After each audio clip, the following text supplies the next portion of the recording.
Book 339. Good morning, good morning. Welcome back to Morning Motivation with Matthew Daniels, and today I'm going to tell you guys about Area 22 and the Prison of Disembodied Souls, Part 2. That's right, Area 22 and the Prison of Disembodied Souls, Part 2.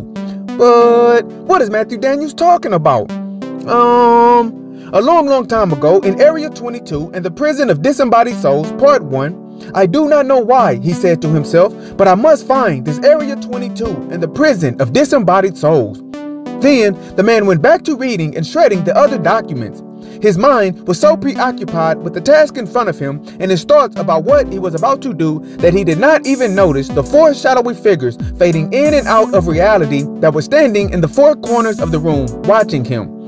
Rushing through the rest of his tasks, the man secured his stolen file in a secret compartment in his briefcase, and he apprehensively went through all of the security checkpoints necessary to exit the government building he was working in. After exiting the building, the man made arrangements to pretend to have contracted COVID-19 so that he could take 2 weeks off from work without anyone coming to check on him. Then, the man purchased a plane ticket under a fake name and traveled to the portion of the Rocky mountain range that cut through the state of Idaho. Consulting the coordinates he found in the classified files, the man reached the location of the base. As expected, it was concealed well, but from the pictures he examined, he knew exactly what to look for. Approaching the spot with caution, but not worrying too much, the man found what he knew to be the door of the facility. From experience, he understood that a base such as this one would not have a heavy security presence. Too much security would make the location too conspicuous. Removing a rock which was concealing a keypad, the man punched in the 22-digit passcode he found in the documents. Instantly, he could hear gears grinding, and a large boulder loudly released its compressed air and slid to the side. In front of him, the man could see a stainless steel hallway leading deep into the side of the mountain. Following the many corridors and surprisingly finding the entire base empty, the man reached the area where the cages were kept. Gasping loudly, he found himself standing face to face with the images from the photographs.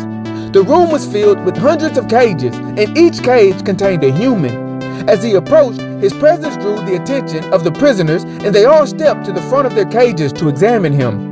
They all stared at the man for a moment, and then they began reaching their arms through the bars and calling out to him in many foreign languages. Some he could partially recognize, and some did not sound like any languages he had ever heard on Earth. The ones he could understand seemed to be asking for help. Recognizing what seemed like a dialect of the English language coming from one cage, the man searched for the source of it. When he saw where it came from, he was shocked. Locked up inside of the cage was a man dressed in the style of a royal monarch from the 16th century England.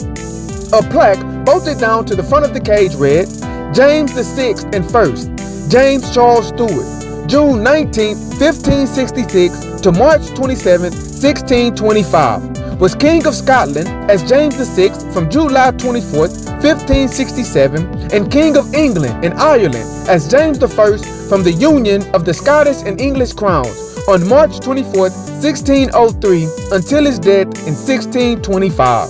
The man stumbled back. He had studied enough history to know exactly who that referred to. James Charles Stewart was the king whose name graced the cover of the most famous version of the Bible in history, the Holy King James Version. You, sir, the man in the cage called out, if ye doth release me from mine bonds of affliction, I swear an oath to ye this day that I shall reward you with the riches of mine kingdom. The man's jaw dropped as his brain tried to process what he was witnessing. You, the man stammered out. You can't be King James. You're supposed to be dead. And with that, the man passed out from sheer shock and collapsed to the floor. The four shadowy figures who had been following him watched these events unfold from a safe distance. To be continued in Area 22 and the Prison of Disembodied Souls, Part 3. And so, the morning motivation of today is Area 22 and the Prison of Disembodied Souls, Part 2. When destiny finds you, be prepared to be knocked off of your feet. There lies before you an endless realm of possibilities once you make the decision to cast your fears to the side and follow the calling of your heart. You cannot imagine what you will discover once you step on the other side of fear and doubt. Those desires within you that died when you were young can become reborn and revitalized if only you determine to take the journey of discovery. But prepare yourself, or you run the risk of being blown away by your own potential. Today, expect the unexpected, believe the unbelievable, and always strive to do that which is good. And remember, you are awesome, you are amazing, you are wonderful, and you are great. And you are going to change the world. I just hope I'm still alive to see it, family. I'm out. Good morning.